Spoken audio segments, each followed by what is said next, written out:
The gap between Morrowind's release and Skyrim's is now shorter than the gap between Skyrim's release and today. Skyrim's various re-releases may have hoodwinked you into believing the 5th Elder Scrolls game was only a few years old, but the reality is that Skyrim is far older than you think. I hadn't played Morrowind by the time that I'd first played Skyrim in November 2011. I remember that out of curiosity I watched videos online and looked at images of the 3rd Elder Scrolls game. In what I saw, Morrowind well and truly looked like a video game from a bygone era, but that's now Skyrim. Compare the graphics and gameplay of the likes of more modern RPGs like Red Dead Redemption 2 and Cyberpunk 2077 to the 5th Elder Scrolls game, and the differences are immense. My personal estimate is that the next Elder Scrolls game will come out sometime around 2027. Technology will have made so many leaps and bounds by that point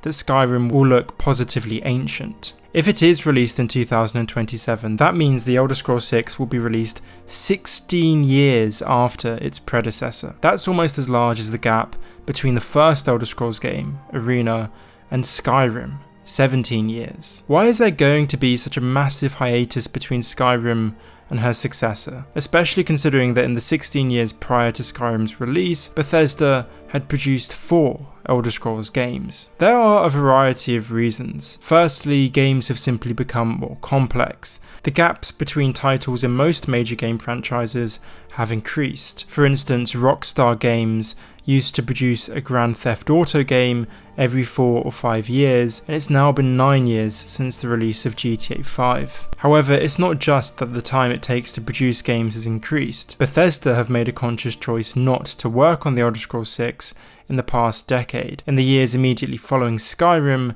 this was understandable. It's been an established pattern that Bethesda alternate between Fallout and the Elder Scrolls. Consequently, Fallout 4 took up the majority of Bethesda's time after they released Skyrim. But why didn't Bethesda work on a new Elder Scrolls game after they released Fallout 4 in 2015? Well, for one, The Elder Scrolls Online was released in 2014. The Elder Scrolls Online was not made by Bethesda Game Studios.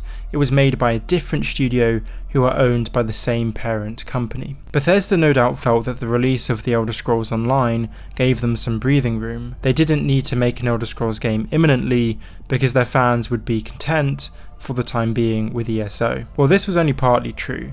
Many Elder Scrolls fans, myself included, felt that The Elder Scrolls Online was a spin-off rather than a main entry into the series. ESO differed significantly in content and style from previous Elder Scrolls games. Not only is it an online game, but it also uses a completely different engine that limits how one can interact with the world. The Elder Scrolls Online also puts more emphasis on dungeon crawling and fetch quests, whereas most players valued The Elder Scrolls for its imaginative quests and compelling open world. The presence of microtransactions in ESO was also a shocking first for the Elder Scrolls series. The release of The Elder Scrolls Online meant that Bethesda could push back the development of a new main series Elder Scrolls game. In the meantime, they sought to replicate the cash cow model of The Elder Scrolls Online, but in the Fallout universe, and they set out to do so on the cheap. Bethesda unashamedly copied and pasted assets from Fallout 4 into Fallout 76. If you look at the creatures, houses, weapons, all of them look the same in Fallout 76 as they do in Fallout 4. What's worse is that Bethesda charged a minimum of $7 in the in-game store for things you could have for free in Fallout 4. Bethesda undoubtedly took their players for granted when producing Fallout 76. Not only was the game broken and buggy upon launch, it lacked content. It took Bethesda over a year to eventually add NPCs to the game. NPCs, a cornerstone of any RPG. The original main story instead has you wandering across Appalachia in search of tapes which unveil the main plot. Bethesda seems to have believed that players would make their own fun by playing collaboratively, and that they wouldn't notice how threadbare a game Fallout 76 was. But fans did notice, as did critics. So one of the chief reasons we've seen a delay in the release of The Elder Scrolls 6 is because Bethesda spent a number of years working on a video game that the majority of fans now detest. Although To be fair, Fallout 76 has seen something of a moderate resurgence in the last couple of years, as Bethesda have added new content, such as NPCs, and fixed a number of bugs. However, the game has performed poorly, having sold an estimated 1.4 million copies. To put that in perspective, Skyrim sold 30 million. Perhaps one of the reasons that Fallout 76 was so underwhelming was because Bethesda only spent half their manpower producing the game. Bethesda Game Studios' big project since Fallout 4 has been Starfield. According to Todd Howard, Starfield has been in production since 2015. In 2018, they had Starfield in a playable state. That's the same year Fallout 76 was released. It seems then that Fallout 76 was a side project, a half-assed attempt to make a lot of money,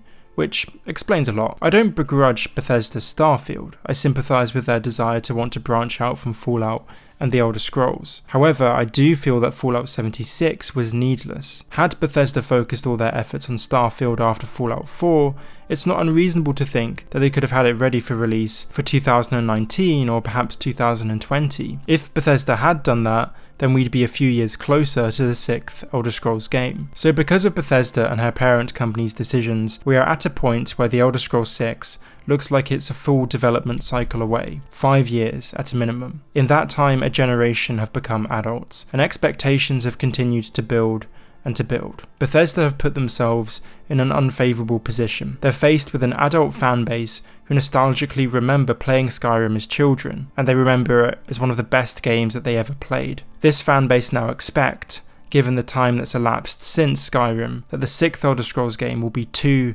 perhaps even 3 times better than the 5th Elder Scrolls game. Of course, my prediction for when the Elder Scrolls 6 will be released may be way off. It all depends on how big Bethesda's team is and how much resources they've already committed working on the Elder Scrolls 6. So that's why I've created a poll on the release date over on the community tab of my channel. So after watching this video, please head over there to vote so that I can see which year you guys think the next Elder Scrolls game will be released. Anyway, thank you for watching this video. Just to be clear, I am very excited for Starfield. I don't want to come across as too pessimistic, and you can expect lots of Starfield content from me when the game releases in September. More than anything, I'm upset that Bethesda took the time to make Fallout 76. Anyway, thanks again for watching this video, and I'll see you all in the next one.